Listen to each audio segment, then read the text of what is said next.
Before I jump into this review, I just want to preface by saying that I love the Ninja Turtles.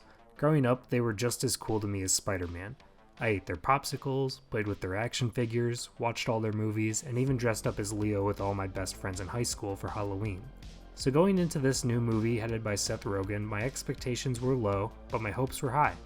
And I have to say, this movie is far and away the best Ninja Turtles movie ever made.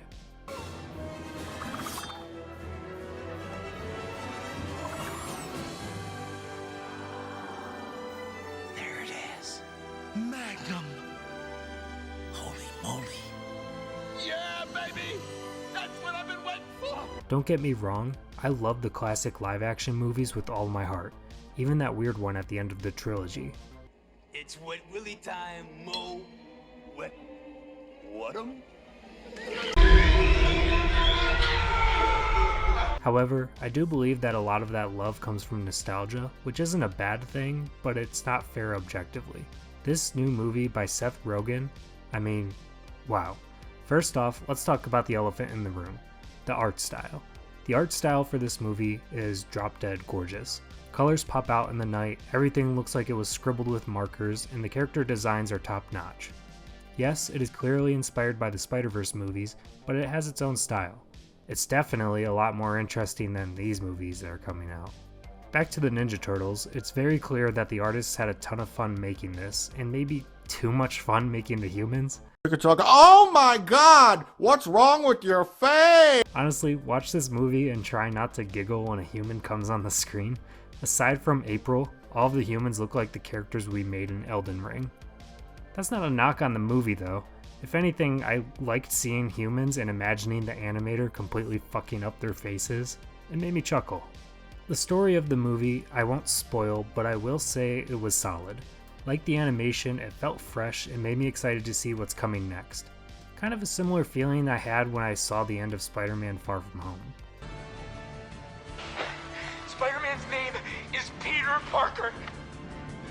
What the I will warn you, some story elements we are familiar with from older Ninja Turtles media are different in this movie, but it works. Kids, teens, adults, and the elderly will all find something to enjoy about this movie, which is a huge win. The 1 hour and 30-minute runtime also flies by super fast. When I saw Lightyear, that was the first time I actually fell asleep in a movie, and that was only 15 minutes longer than the Ninja Turtles. I was always engaged either by the jokes, the animation, the story, or all of the above. Not to mention the score of this movie slaps. It's like some guy found a genie bottle and wished that every movie in 2023 would have great music. My personal favorite track is Maybe One Day, which gives me major Stranger Things vibes. It's only 54 seconds long, but you'll remember it when you leave the theater. All of the voice actors did a phenomenal job as well. The standouts for me are the kids who played the Turtles, Jackie Chan, Paul Rudd, and Ice Cube. As a matter of fact, I think Ice Cube knocked it out of the park. He doesn't do anything crazy with his voice, but he made the most of his lines and really made me enjoy Superfly as a villain. Speaking of villains, I do have a minor complaint. There is this secondary villain that kinda coasts around this movie, and I couldn't help but feel like they were only there to help set up the next movie. Their motives for being a villain are a lot weaker than Superfly's, and honestly, I think the movie would have been better without them. Also, another thing that kind of bugged me was that there was absolutely zero tension or emotional payoff in the movie. Yes, there are a couple of sweet moments, but my heartstrings were completely untouched. Again, I enjoyed the movie, but it could have been so much better if it made me feel something, rather than trying to make me laugh the whole time. That is what made Puss in Boots and the Spider-Verse movies so great.